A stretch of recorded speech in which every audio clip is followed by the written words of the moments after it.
Get it okay.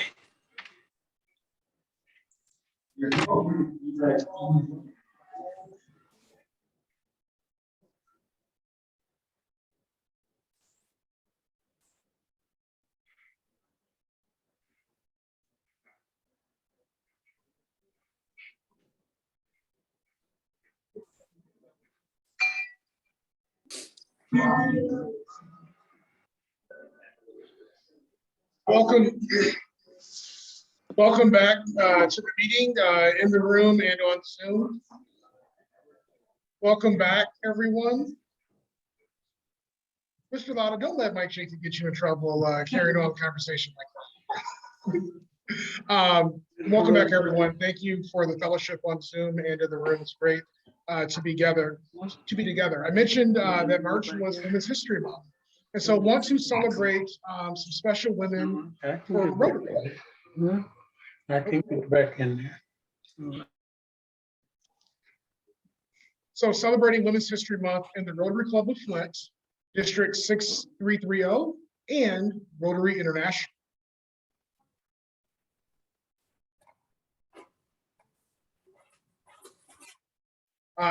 Kathy Saunders was the first female member and the first female president, 1995 to 96, of the Rotary Club of Flint. I don't think Kathy's on Zoom with us, but let's still give Kathy a round of applause.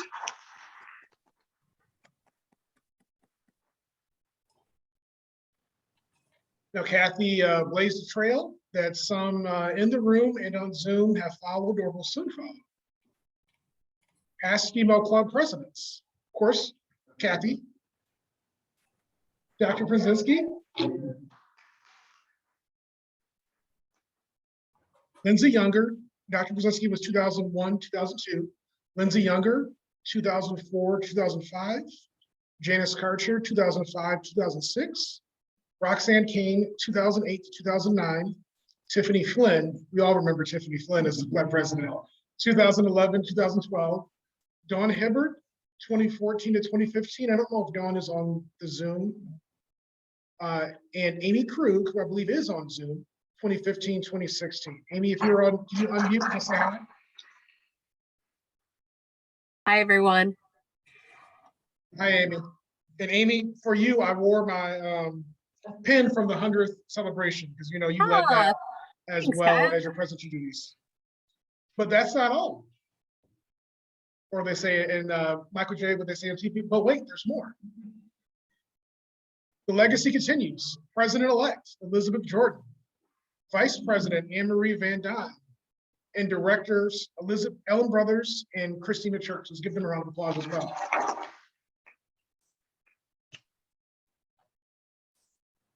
Now, let's look at currently, District 6330, District Governor Aaron Shanky is very active across the district in spite of the border closures.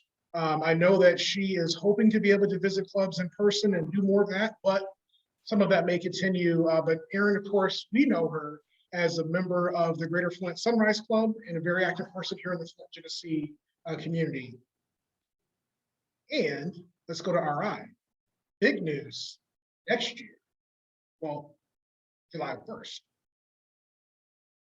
Rotary International President-elect Jennifer Jones. Jennifer E. Jones, a member of the Rotary Club of Windsor, Roseland, Ontario, Canada, has been elected as Rotary International's president for 2022-23, a groundbreaking selection that will make her the first woman to hold that office in the organization's history. I have to say that President-elect, let's give her a round of applause. One of the, there's sometimes good things that come out of a bad thing. And as we've had COVID, my president-elect training seminar last March was virtual. Well, that allowed for President-elect Jones, who was then the president nominee, to be our guest speaker, actually. So I can say that I have heard all of the women that I've noted, either know them in community, know them through Rotary, or in the case of Jennifer Jones, at least heard them speak. So let's give the women of Rotary a great round of applause.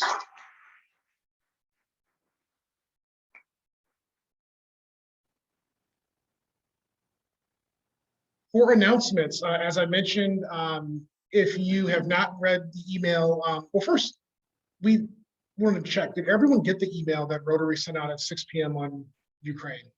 Yes? Okay, because we were going to forward it on if not. We weren't sure if it just went to officers or not. Under health and welfare, I will say I went skiing for the first time on Saturday, and I learned to turn, which is good, except I didn't learn to turn immediately back the other direction. And so I turned and kind of kept turning, and it was at Mount Holly, not the like smallest bunny hill, but the second smallest bunny hill. And I kind of skied over the magic carpet and tucked and tumbled, and I was okay. But there was a moment where I thought, hey, no, this may be over. Any other health and welfare items? Any guests to be welcomed?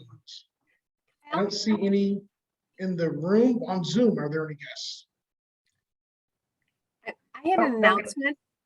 Oh, sorry, announcement, yes. I'm sorry. Just in keeping with the Women of Achievement, the Community Foundation of Greater Flint has opened up nominations for our 2022 Libby Awards. So that's named after our own Libby Maynard. It's presented every 2 years to outstanding women who, like Libby, demonstrates a commitment through action to philanthropic activity on behalf of women and girls.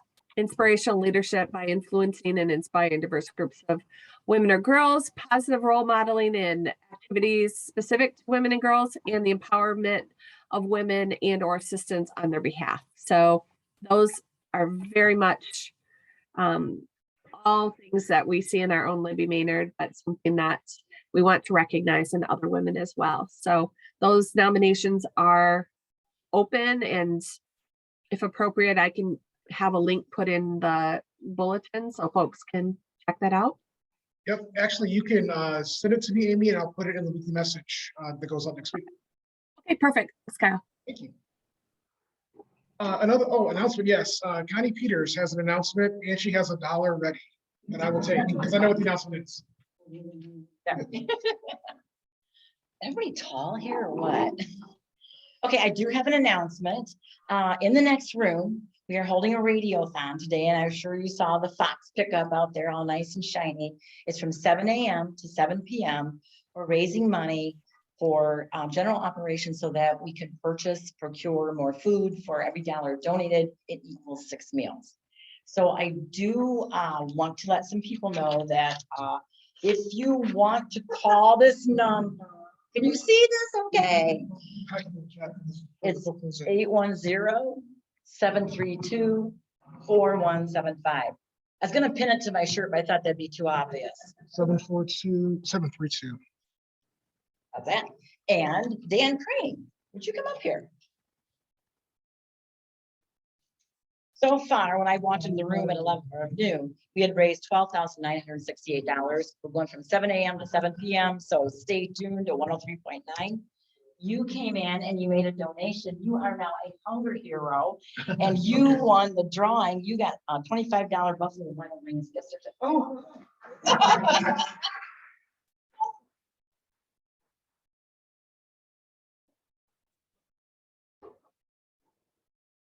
And in the spirit of isn't fair to all concerned, Dan Stone went off as he was up here, but I'm gonna let that go and spare you the $5 fine that you gave to the food bank.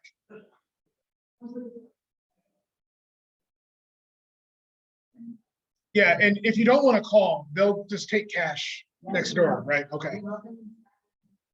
And I mentioned to Kara, while they will accept gladly and graciously the kind of money that jingles, they prefer the kind that crinkles. Okay. So what?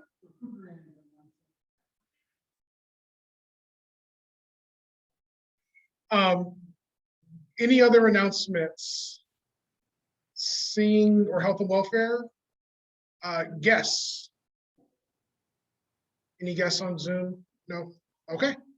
That calls up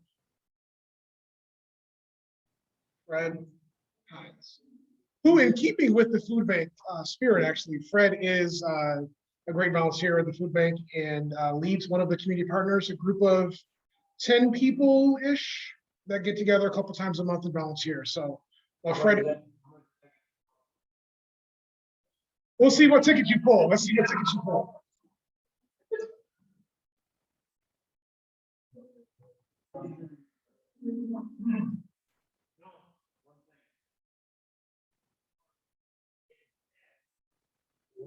With the way the market's doing today.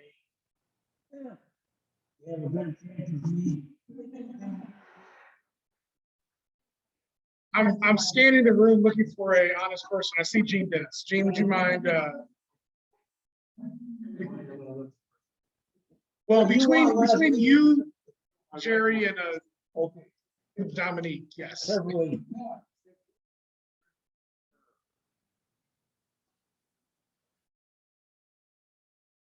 For third place, 81615. 81615. That's your number. Well, you didn't pull first class yourself.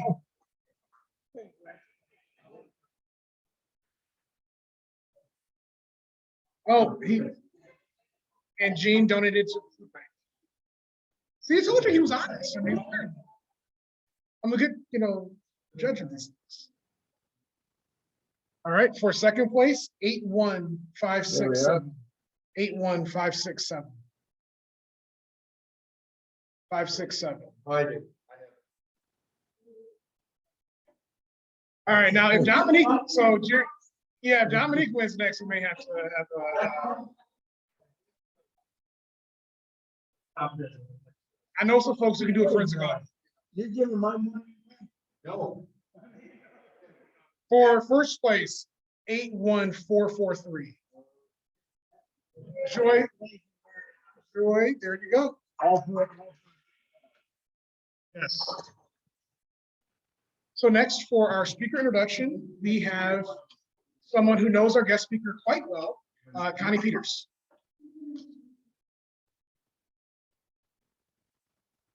Thank you. Well, first I want to thank Amy Krug for asking me to introduce Kara today. I know Amy's a little under the weather and we hope you're feeling better soon. So I'm gonna jump right into this while Kyle's getting everything set up. Karen Ross has a rich career history spanning more than 25 years. Her leadership skills were developed through various positions she was responsible for at the food bank, as well as through her previous employment at General Motors Pontiac headquarters. If you've ever interacted with Kara, you'll notice there's also a sprinkle of Disney training that only enhances that special touch when it comes to great customer service. Her food bank career started as a director of development in 1997. She was then promoted to vice president in 2007 and became the president and CEO in May of 2018. I'd like to add that the board conducted an extensive national search and decided that of all the candidates, Kara possessed the experience and the knowledge needed to move the food bank forward. Kara is not only a visionary, but leads with a deep commitment to serve the community as well as the employees here at the food bank. COVID attacked with a vengeance, as we all know, as people lost jobs and were unable to feed their families because their financial reserves, if they had any at all, dwindled quickly with little to no income to buy food. It was imperative to distribute food to those who were facing hunger. Kara tackled the challenge head on by teaming up with key partners throughout our 22 Eastern Michigan County service area, with partners such as Fred at the Genesee United Methodist Church, as well as statewide and nationally. She inspired food bank staff to test various food distribution models that would provide desperately needed food in the least amount of time to the greatest number of people. Through the entire pandemic, she would frequently provide updates on the impact the food bank was making, feeding the hungry, and always expressed her as well as the board's deep appreciation of the work everyone was doing. In fact, during Kara's career at the food bank, food distribution grew from distributing 6 million pounds of food annually to 51 million pounds of food annually. Most importantly, 17 million pounds of that food was fresh produce, so that would encourage people to eat healthier and take care of themselves. She earned a bachelor's degree in public relations and advertising at Central Michigan University, go Chips, and a master's degree in business administration. She is a member and past board member of the Downtown Flint Kiwanis Club, an executive committee and board member of the Food Bank Council of Michigan, the chair of the advisory board of the PGA First Tee of Eastern Michigan, and a board member of the IMA Recreational Association. She also currently serves nationally with Feeding America on its food sourcing committee and is working with manufacturers to increase canning excess produce at points across the nation for the food bank network. And in her spare time, Kara and her husband Scott have two daughters, Abby Lynn and Rachel, that keep mom and dad constantly on the go. At this time, it is my honor to introduce to you the CEO and president of the Food Bank of Eastern Michigan, Kara Ross.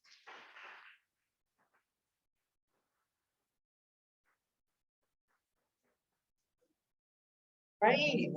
Wow. That was fantastic. Thank you, Kennedy. Well, it's so nice to be here today and to share some news and updates about the food bank and what's going on. And I feel so at home. Everybody is so much a part of our network. You know, literally in this room and with all of you, I know so many of you are involved in our mission and our work and support us in so many different ways. So I want to thank you, first of all, for all that you do.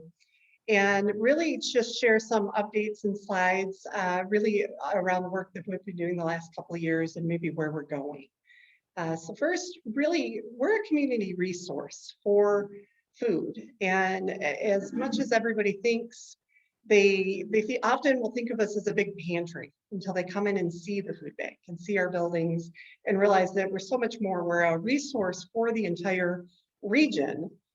Food banks were started to be a storage or a bank for excess food that came out of really grocery and everywhere else. But most of our food these days do come directly from national food producers like Conagra and Campbell's. We do get commodities from the US government. So a lot of our commodities we'll talk about with pandemic relief. And we also rescue food from over 150 different retail grocery stores in our service area. And so many of them are spread throughout our service area. Some of our agencies also help pick that up. And we go to all those stores at least 3 times a week. Wholesale companies, and we work with a lot of Michigan farms, over 16 Michigan farms that we both get donated produce from and we buy from. So we're actually supporting a large portion of our smaller to mid-sized Michigan farms economically as well with their families. So just very proud of the work we do there too. Local food drives, of course, bring up the rest. 98% of every contribution directly supports hunger relief. So our 990 reflects, we have an annual budget of about 12 million.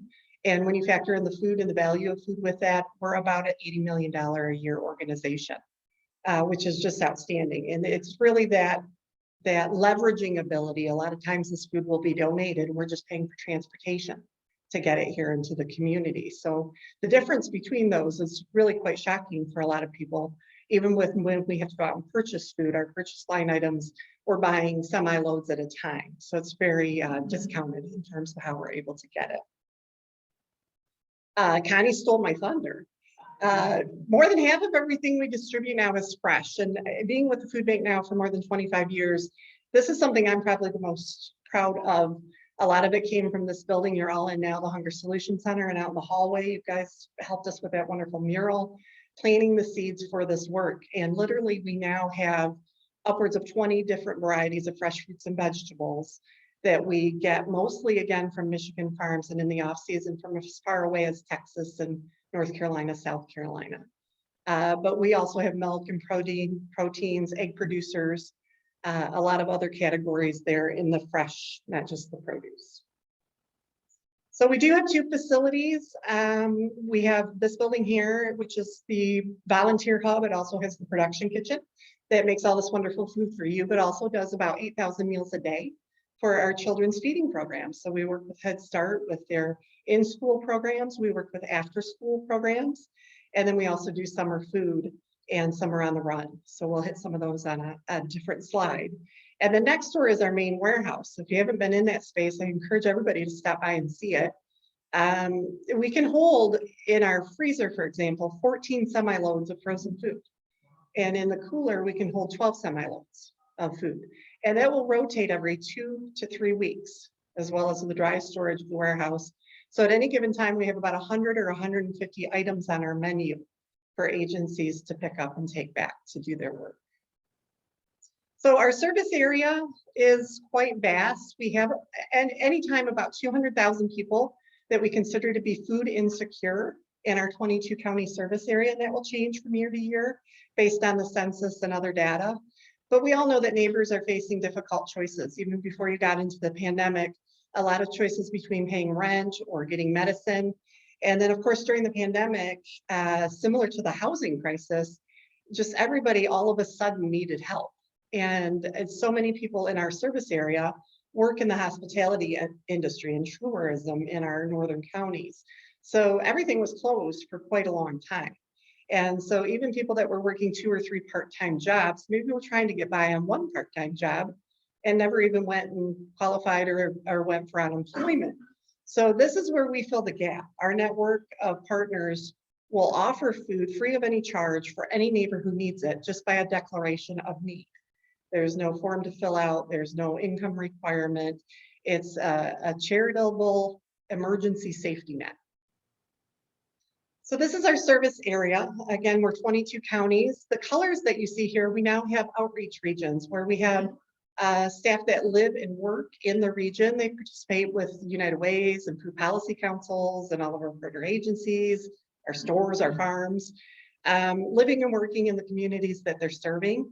And then we have all these blue dots, which we actually deliver out to as well on this map.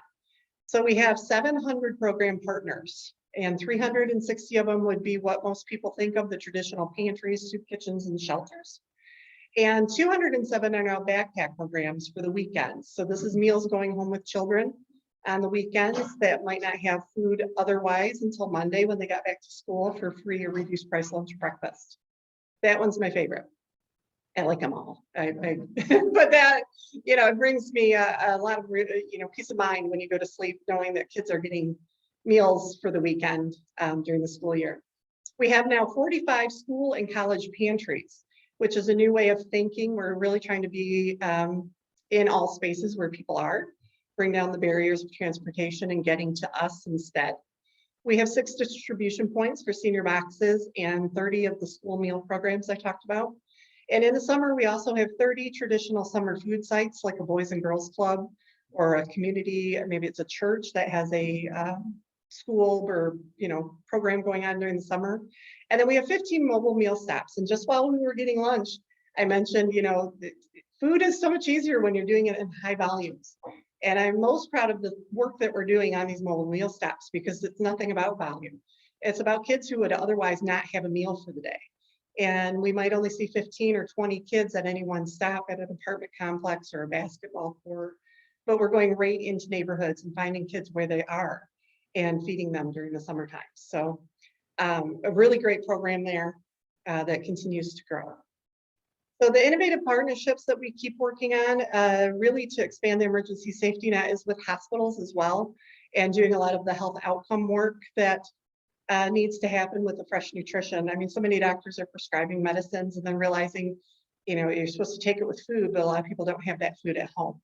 So we're really trying to fill in that gap, plus try to change outcomes. So if you're eating a really unhealthy diet of dollar menu and things that you can get for cheap, it doesn't always have the same health outcome as what you might buy to have the fresh chickens or fresh options with produce. So we really try to get ahead of the pre-diabetic or blood pressure, some of the interventions that can be done in the medical space too by offering food.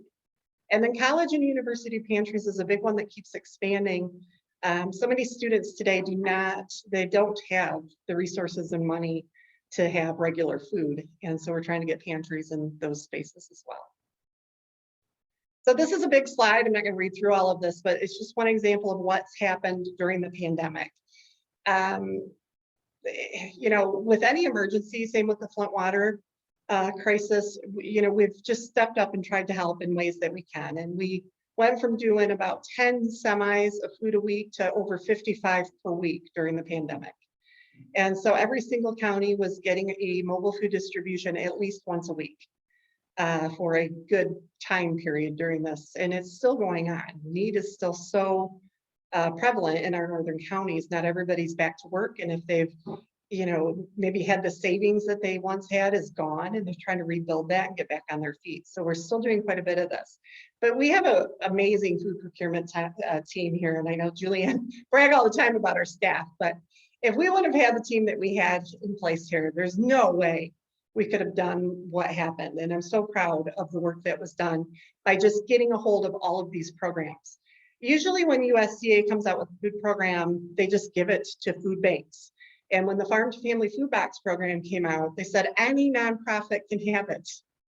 Well, that's great, but if you're talking about like a Boy Scout troop, they don't have refrigeration when they receive a semi-load full of milk and produce. So we very quickly stood in and helped partners that were receiving it, as well as then became the distributor for over 17.5 million pounds of this food, because it was overwhelming and so needed. And then we could coordinate where this food was going and what was happening. So we were always trying to get ahead of the other food banks, because at the same time, everybody was trying to get food for their own food bank in their own community. So we were very quickly trying to get to farms and shift to new sources of food before another food bank in the nation would grab that. So the need remains high, but this is what took us from doing the 25 or 30 million pounds of food a year to over 51 million pounds of food.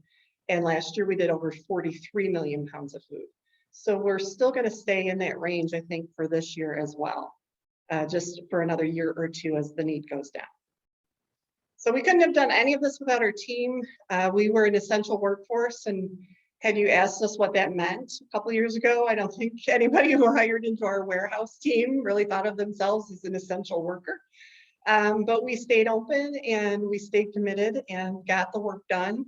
We also had several deployments of the Michigan National Guard, because of course we couldn't have volunteers in the building at that time. So the Michigan National Guard was with us for several deployments, and they sorted and boxed more than 40.8 million pounds of food during this time. So we tried to thank and recognize and do some fun things around here. And even Pesto's, who just brought in food for the radiothon, brought us meals 2 or 3 times, and community members would bring us up lunches. Just really amazing recognition for our staff and for our teams. So nutrition work, we are still doing a lot of the recovery work here in Flint. We're working with the 3 health centers. So those started in 2016 with so many more partners than the logos here on the slides reflect, but we served even just last year still 47,000 households with the 3 Flint health centers. And that's over 1.7 million meals going out through those locations. So the mobile distributions and the food that now supplies the health centers, which was originally came from support with the CSMAT Foundation and PepsiCo, is now with the Michigan MDHHS with the Flint Nutrition Truck. So we're using that program for the next few years to keep the health centers going on the food side. The exciting thing that we're, kind of what's new and where are we going? And Julianne, I think, is smiling ear to ear because this is so fun. We received a significant major gift in the last year or two, and our board has been so deliberate about how we're doing this and how we're investing. And not just in us, but in everybody, in our network and in our partners that are out in the community working hard. So many of our faith-based organizations can't go and apply for grants. They can't go get a capacity grant from a multitude of foundations. And so we were so thrilled to be able to offer this year for the first time, and hopefully annually now, grant awards to our partner agencies. So we just did our first round of these and we awarded over 70. So a lot of people got new stoves, ovens, refrigeration. There was a wonderful letter from the Salvation Army about how only 2 of their trays worked in their heat box where they're trying to feed and serve thousands of meals a week, right? So to say people were overjoyed is an understatement, but it was probably one of the most rewarding times we've had being able to learn more about what our agencies need. And we did this in all of our counties. So we invested over $340,000 in our partner agencies. And we're also adding onto our kitchen. So this is our rendering that just came here to us out front. So as you walk into Rotary here, hopefully by the spring or summer, you'll see some construction going on. The meals in the programs that I just mentioned are taking off and expanding. So we're actually adding onto the space of the kitchen, and The white portion you see coming out of those garage doors is actually going to be a new cooler for staging and loading those mobile trucks that are going out from neighborhood to neighborhood with our mobile meals. So we need more space for that work and a few more offices and equipment to support that. So we did over 382,000 meals are served during the school year and over 37,000 meals during the summer. And those are pandemic numbers, right? So just imagine where we're going to be at the next couple of years again with this meal service. We've bought a new building. We're starting to unveil some of these things that we're investing in. And Northgate across the street has been a wonderful partner. The Goggins family has been great for years with the Flint water crisis and others. We were moving truckloads and staging things over there, and our fleet has been parked there for the last few years. We just finalized in December the purchase of the property, and Northgate is going to remain in there till next February, doing some work and suppliers out of that space. And then we're going to have a whole new warehouse. So I tried to do the Google aerial view of our original warehouse, the Hunger Solution Center here, and now this new warehouse that's across the street. So it's going to be 120,000 square foot for all of our future possibilities and needs. Connie mentioned the work I'm doing nationally with Feeding America. Now, if we even need a regional hub to store or do mixed loads of food for other food banks and for our partners, we'll have the space to do it. So it keeps us very agile in the space. We have one other project we're also working on. I didn't make a slide for it. We're doing a feasibility study about having a shared space along I-75 with Feeding West Michigan. So Feeding America West Michigan actually serves the entire west side of the state and the entire UP from Comstock Park. So think about logistical nightmares. All of the drivers that end up in the UP have to stay overnight. And with hotels closing with COVID, that's become a nightmare as well. So they went to sleeper cabs and they're just not able to serve the area as well as they could if we did a collaborative project. So we're looking into that by doing a feasibility study and going to look at the business plan to see whether or not that's a good idea moving forward to both help them and then help us better serve the lower peninsula of our northern counties. So I think that my last slide is just really how can you help? And so many of you, I see it all of our things anyway, so I don't know how much more I could share on it. But definitely we always need volunteers, and not just here with us, but with our partner agencies. One of my favorite things to do is go out and take my kids and go to a mobile food pantry and distribute food directly to neighbors that are coming through. Donations, of course, we've already mentioned the dollar equals 6 meals. 98% is going to programs. We have very little overhead and administrative fees. Connie already paid her dollar and got the Fox in there. I feel like I owe money now. We have a golf outing coming up in June too. It'll be June 17th at Sugar Bush. This will be our second annual here in the area. And then of course, every fall we have empty bowls. And if you have not been to empty bowls, which I think most of you might have been already, one of my favorites, because it's like a big family reunion. Everybody comes in and has lunch or dinner, and you get to get a beautiful handmade bowl from artists down at FIA. Just a really symbolic gesture too about how many homes and bowls, of course, are empty in the work that we're trying to do. So that's me and my slides and our work. And again, our team has been so incredible through this. Similar to when the water crisis hit, I think from the Emergency Command Center and others at the state of Michigan, they were so impressed with how quickly we could do something and how little approval, you needed to go get. And that's because we're ready for this. We're poised for an emergency. We're ready to go. When the pandemic hit, I think everybody was like, okay, back in it. Then we had the flooding in Midland. And so we had staff in kayaks rescuing dogs, and I mean, just all kinds of things you wouldn't imagine. So you layer all these things on, and it really is a resource for every single neighborhood and every single neighbor. And our work and our strategic planning for the next few years is really about where are we not, right? Where are the areas and pockets within counties that might have a backpack program, but they don't have an agency or a partner that's open with a pantry. And so we're going to try to fill those gaps and do that work over the next few years as we go through these different things that I've outlined here today. So would love to answer any questions if anybody has some. Yes, sir.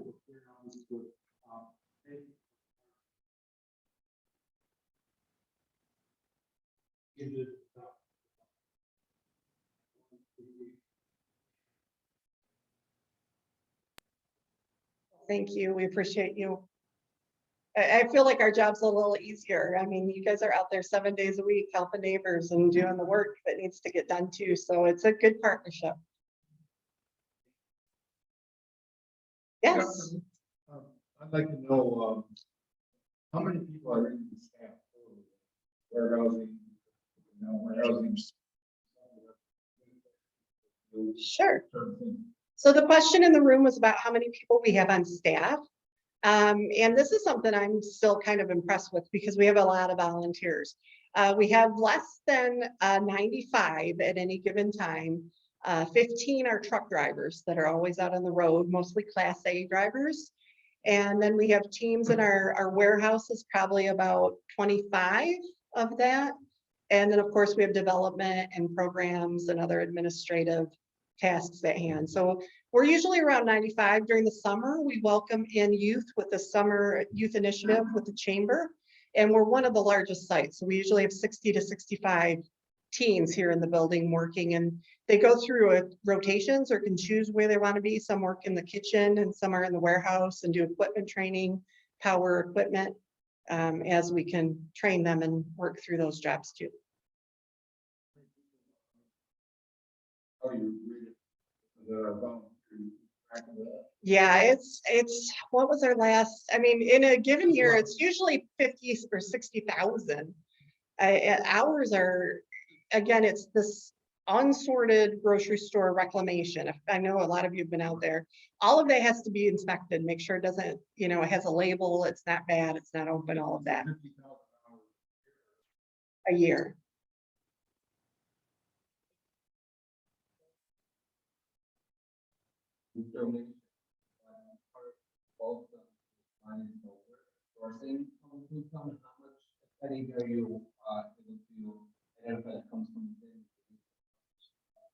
So the question was about donated product versus what you might have to even buy or where it comes from regionally.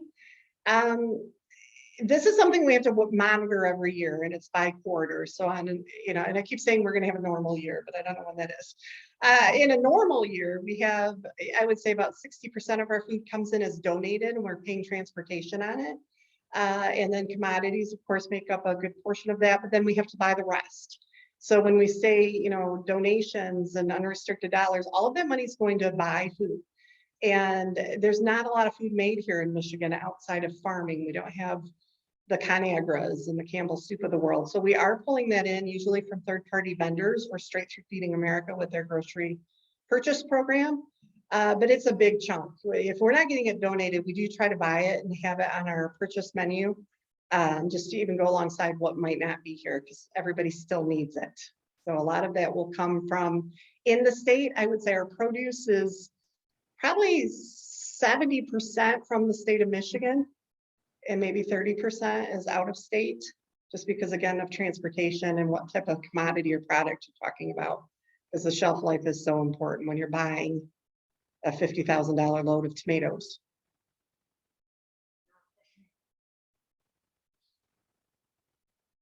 You what, in the chat? Yeah, no, they'll Oh, unmute. no. Is there a question on Zoom? If so, unmute and ask your question. So I know that our club used to, for quite a number of years, have the food bank Saturdays where we would organize volunteers. And you'd mentioned how, for good reason, over the last couple of years, you haven't been able to have volunteers in the building. Can you just kind of provide a status on are you welcoming volunteers back? And if so, what are some ways that people might be able to assist in those efforts? That's a great question. Yes, we are open for volunteers now. We have been since last July or August, I think it was the end of last summer. But there's still a lot of companies that will not allow their employees to come back in person. So it has been a slower start getting our larger groups back in here, like General Motors and some of the larger, but our service clubs and our local community members, even neighbors that just say, I'll come with my book club then and we'll get it done, have really started coming in. And Saturday is the biggest day, usually 9 to noon. but we do a lot of during the week and during the evenings for any group that wants to come in. And it's a lot of fun because you get competing against one another for how much you're sorting or what you're doing. So this may be dangerous for Kara, because I was curious as why she kept giving shout outs to Dr. Brzezinski. Then I went to this little site called Google and found out that she's the board chair of the food bank. So I'm gonna call on, dangerous, I'm gonna call on your boss, Dr. Brzezinski. Yes.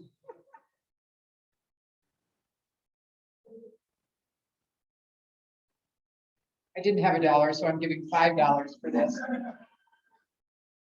Kara didn't owe me any shout out. I am simply compelled to tell you as the chair for the board of directors and on behalf of all the directors of the food bank, we made the best choice for president and CEO of the Food Bank of Eastern Michigan. And the last years as I've served as chair have been nothing but a blessing in my life.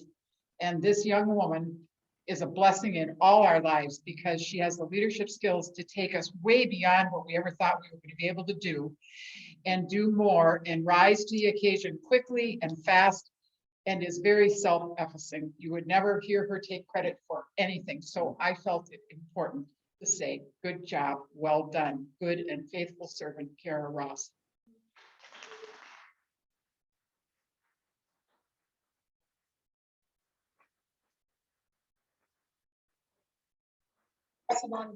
Notes to end on, I did notice, by the way, yeah. I did notice also on your board, Rotarian Greg Viner and the spouse of Rotarian Kristen Moore Burks also served with you on the board of directors. So thank you to them for their service as well to the food bank. And certainly, Kara, you're amazing. I've known you for many years and you do a great job, and your staff and your team do a wonderful job as well. Let's thank her again for her presentation.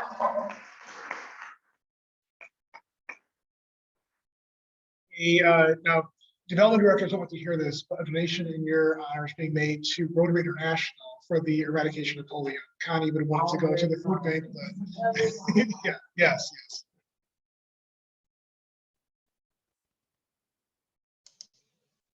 Thank you for your, Anne Marie Van Dyne, thank you for your wonderful inspirational message.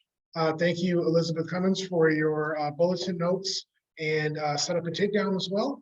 And also thank Kara for her help with set up a takedown as we were having a little difficulty. The top of the little pop-up thing came loose, and it was Fred and I trying to figure it out. So we needed Kara's wisdom to help me because the thing was about to hit me in the face. So I was trying to get it to stay standing up. But thank you as always to President-elect Elizabeth Jordan as our Zoom host.